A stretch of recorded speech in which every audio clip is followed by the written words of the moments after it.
साथीहरु स्वागत छ तपाईहरुलाई टेक्नो केडीमा। आजको यस भिडियोमा साथीहरु हामीहरु सिक्न गइरहेका छौं तपाईहरु कसरी आफ्नो पेन ड्राइभमा पासवर्ड लगाएर त्यसलाई लक गर्न सक्नुहुन्छ। यसले के हुन्छ भने साथीहरु हामीहरु जब त्यो पेन ड्राइभलाई अरुको कम्प्युटरमा अथवा अरुको ल्यापटपमा अथवा आफ्नै कम्प्युटर अथवा आफ्नै ल्यापटपमा त्यसलाई कनेक्ट गर्छौं, त्यहाँनिर के हुन्छ भने साथीहरु त्यहाँनिर हामीलाई एउटा पासवर्ड सोध्छ, जुन पासवर्ड तपाईहरुले त्यो पेन ड्राइभमा लगाउनु भएको थियो र त्यहाँनिर साथीहरु जबसम्म हामीले पासवर्ड राख्दैनौं तबसम्म त्यो हाम्रो पेन ड्राइभ खुल्दैन। यसले के हुन्छ भने साथीहरु हाम्रो पेन ड्राइभको प्रोटेक्सन बढ्छ। जस्तै कि तपाईहरुले त्यो पेन ड्राइभ यदि घरमा छोडेर जानुभयो भने त्यो पेन ड्राइभलाई कुनै बच्चाले अथवा कसैले चलाएर त्यसमा के गर्न खोज्यो भने त्यहाँनिर पासवर्ड माग्छ र यहाँनिर के हुन्छ भने साथीहरु तपाईहरुको पेन ड्राइभमा भएको इम्पोर्टेन्ट डाटाहरु यहाँनिर तपाईहरुले सुरक्षित राख्न सक्नुहुन्छ।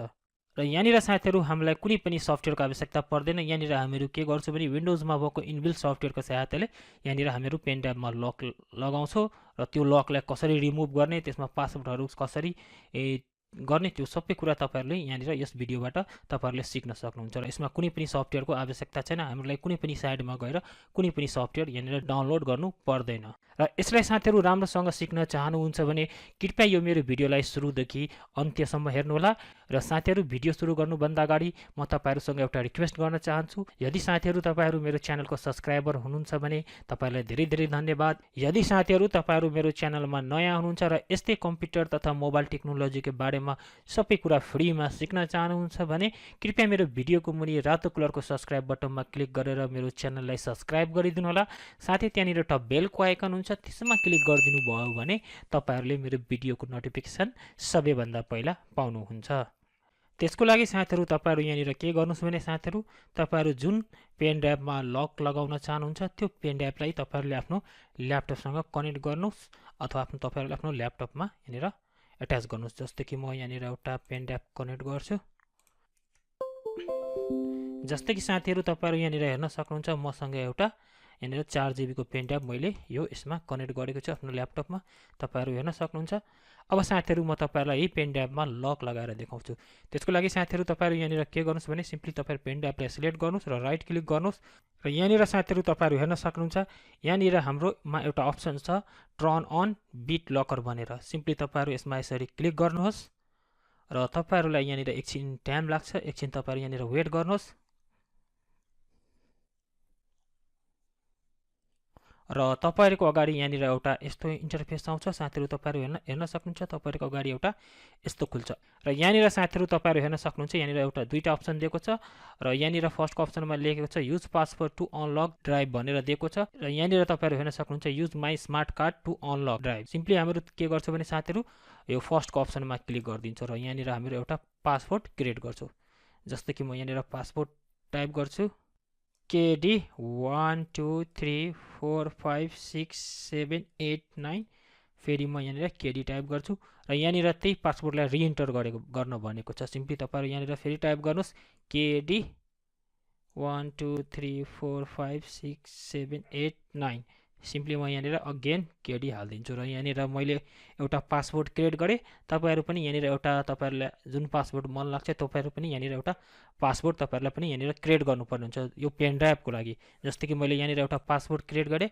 अब तपाईहरु यहाँनिर के गर्नुस् भने साथीहरु सिम्पली तपाईहरु यहाँनिर नेक्स्ट गरिदिनुस् र यहाँनिर तपाईहरुलाई एउटा यस्तो इन्टरफेस खुल्छ र यहाँनिर साथीहरु तपाईहरु हेर्न सक्नुहुन्छ र तपाईहरुको अगाडि यहाँनिर एउटा सेभ योर माइक्रोसफ्ट एकाउन्ट भनेर दिएको छ, सेभ टु फाइल भनेर दिएको छ र प्रिन्ट अ रिकभरी की। यहाँनिर साथीहरु के हुन्छ भने हामीलाई एउटा रिकभरी कीलाई यहाँनिर हामीलाई यसले आफ्नो कम्प्युटरमा सेभ गर्न भनिरहेछ। जस्तै कि जुन तपाईहरुले पासवर्ड जुन तपाईहरुले पछि बिर्सिनुहुन्छ त्यो पासवर्डलाई तपाईहरुलाई रिकभरी गर्नको लागि यहाँनिर एउटा की दिन्छ। त्यो कीलाई तपाईहरु यो कीलाई कहाँ सेभ गर्न चाहनुहुन्छ। जस्तै कि एउटा माइक्रोसफ्ट एकाउन्टमा पनि सेभ गर्न सक्नुहुन्छ र आफ्नो कम्प्युटरमा पनि सेभ गर्न सक्नुहुन्छ अथवा यसलाई प्रिन्ट आउट गराएर पनि राख्न सक्नुहुन्छ। सिम्पली म आफ्नो कम्प्युटरमा यसलाई सेभ गरिदिन्छु डेस्कटपमा। यहाँनिर सोध्छ कहाँनिर सेभ गर्न चाहनुहुन्छ। सिम्पली म यसलाई डेस्कटपमा यसरी राख्दिए र यहाँनिर म सेभमा क्लिक गरिदिन्छु र यहाँनिर म यस गरिदिन्छु र यहाँनिर साथीहरु तपाईहरु के गर्नुस् अब सिम्पली नेक्स्टमा क्लिक गर्नुहोस् र यहाँनिर साथीहरु तपाईहरु हेर्न सक्नुहुन्छ इन्क्रिप्ट युजिङ डिस्क स्पेस भनेर ओन्ली भनेर दिएको छ।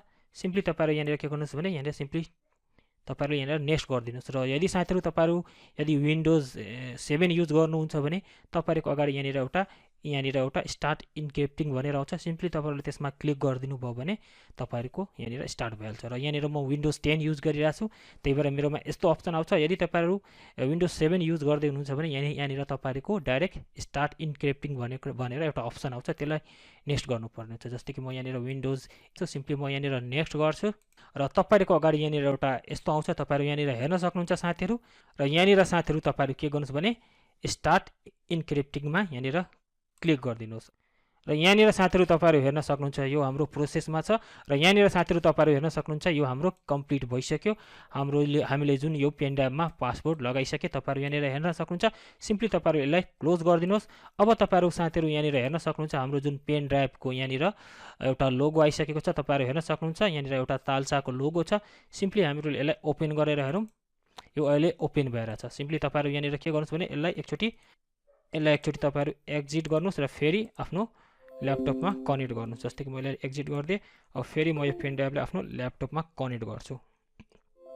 र अब साथीहरु तपाईहरु हेर्न सक्नुहुन्छ लोकल डिस्क भनेर यहाँनिर देखायो र यहाँनिर एउटा लक भएको साइन छ। सिम्पली तपाईहरुले यसमा क्लिक गर्नुहुन्छ भने तपाईहरुको अगाडि यहाँनिर एउटा यस्तो आउँछ। तपाईहरु यहाँनिर हेर्न सक्नुहुन्छ यहाँनिर हामीलाई पासवर्ड यहाँनिर हाल्न भनेको छ। सिम्पली म यहाँनिर पासवर्ड हाल्छु।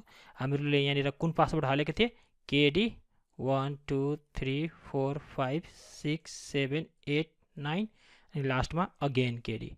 अनि सिम्पली तपाईहरु यहाँनिर अनलकमा क्लिक गरिदिनु भयो भने तपाईहरुको पेन ड्राइभ यहाँनिर खुलिहाल्छ। जस्तै कि तपाईहरु यहाँनिर हेर्न सक्नुहुन्छ साथीहरु हाम्रो पेन ड्राइभ यहाँनिर खुल्यो।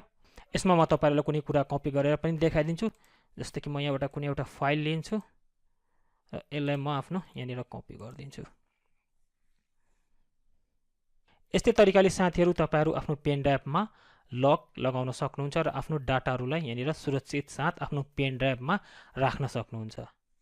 र आउनुहोस् साथीहरु अब यहाँनिर हामीहरु सिकौं यो लकलाई कसरी रिमुभ गर्ने, त्यो पनि कुरा तपाईहरुलाई म यहाँनिर सिकाइदिन्छु। जस्तै कि तपाईहरुलाई यसको जुन लक लाउनु भएको छ त्यसलाई हटाउनु छ भने त्यहाँनिर हामीलाई के स्टेपहरु पूरा गर्नुपर्ने हुन्छ त्यो कुरा अब हामीहरु यहाँनिर सिकौं।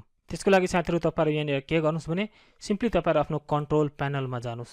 सिम्पली तपाईहरु आफ्नो कन्ट्रोल प्यानल खोल्नुस् र यहाँनिर तपाईहरुकोमा यस्तो आयो भने तपाईहरु यहाँनिर के गर्नुस् भने क्याटेगोरीमा क्लिक गरेर यसलाई स्मल आइकनमा गर्न सक्नुहुन्छ। यदि तपाईहरुकोमा स्मल आइकनमा आएन भने, यदि तपाईहरुकोमा यहाँनिर यस्तो ठुलो आइकनमा आयो भने यसलाई तपाईहरुले यहाँबाट स्मल गर्न सक्नुहुन्छ। र स्मल गरेर तपाईहरुले यहाँनिर एउटा त्यो एपलाई खोज्नुपर्छ जुन एपबाट हामीले यसमा लक लगाएको थियो। जस्तै कि त्यो एपको नाम थियो बिट लकर।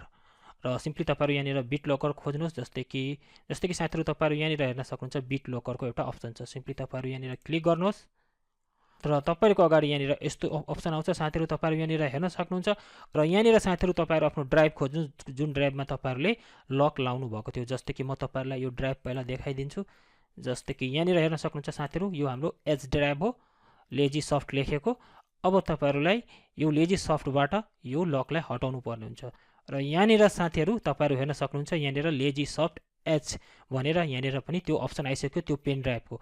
अब तपाईहरु यहाँनिर के गर्नुस् भने सिम्पली यो डाउन एरोमा यसरी क्लिक गर्नुहोस्। अब तपाईहरु यहाँनिर के गर्नुस् भने टर्न अफ बिट लकरमा यहाँनिर क्लिक गरिदिनुस् र यहाँनिर टर्न अफ गरिदिनुस् र यहाँनिर एकछिन वेट गर्नुहोस्। र यहाँनिर साथीहरु तपाईहरु हेर्न सक्नुहुन्छ यो हाम्रो यहाँनिर डिक्रिप्टिङ हुँदैछ र यसमा अलिकति तपाईहरुलाई टाइम लाग्छ। जस्तै कि साथीहरु तपाईहरु यहाँनिर हेर्न सक्नुहुन्छ हाम्रो 99% कम्प्लिट भइसक्यो र यहाँनिर हाम्रो जुन पेन ड्राइभमा पासवर्ड थियो त्यो यहाँनिर डिक्रिप्ट भइसक्यो। र सिम्पली तपाईहरुले यहाँनिर के गर्नुस् यसलाई क्लोज गरिदिनुस्। अब तपाईहरुलाई म आफ्नो पेन ड्राइभमा लगेर देखाउँछु हाम्रो पेन ड्राइभको के कन्डिसन छ। जस्तै कि साथीहरु तपाईहरु यहाँनिर हेर्न सक्नुहुन्छ मेरो पेन ड्राइभमा जुन मैले लक लगाएको थिएँ र यहाँनिर एउटा लोगो जस्तो आएको थियो त्यो यसमा छैन। यसको मतलब के हो भने साथीहरु हाम्रो यो पेन ड्राइभबाट लक यहाँनिर हटिसक्यो। सिम्पली म तपाईहरुलाई यो ओपन गरेर पनि देखाइदिन्छु। जस्तै कि साथीहरु तपाईहरु यहाँनिर हेर्न सक्नुहुन्छ मैले यसमा एउटा कपी पनि गरेर राखेको थिएँ त्यो पनि देखाइरहेछ र यहाँबाट जुन हाम्रो जुन लक थियो यहाँबाट हटिसक्यो। यस्तै तरिकाले साथीहरू तपाईहरु आफ्नो पेन ड्राइभमा लक लगाएर तपाईहरुले आफ्नो पेन ड्राइभको डेटाहरू सुरक्षित गर्न सक्नुहुन्छ। र आशा गर्छु साथीहरू आजको यस भिडियोबाट तपाईहरुले केही नयाँ कुरा सिक्नु भएको होला। यदि साथीहरू तपाईहरुलाई मेरो यो भिडियोले अलिकति पनि हेल्प भएको छ भने कृपया मेरो यो भिडियोलाई लाइक गर्न नबिर्सिनु होला। तपाईहरुसँग कुनै पनि क्वेशन छ भने मलाई कमेन्ट बक्समा कमेन्ट गरेर सोध्न सक्नुहुन्छ र यो भिडियोलाई साथीहरू तपाईहरुले आफ्नो साथीभाइहरुलाई पनि शेयर गरिदिनु होला। तिनीहरुको लागि पनि मेरो यो भिडियो एकदमै हेल्पफुल हुन सक्छ साथीहरू। यदि कुनै नयाँ साथी मेरो यो भिडियो हेर्दै हुनुहुन्छ भने कृपया मेरो भिडियोको मुनि रातो कलरको सब्स्क्राइब बटनमा क्लिक गरेर मेरो च्यानललाई सब्स्क्राइब गरिदिनु होला। र आजको लागि यति नै साथीहरू। अरु दिन कुनै नयाँ टपिकमा नयाँ भिडियो लिएर फेरि पनि आउने गर्दछु म। जय नेपाल।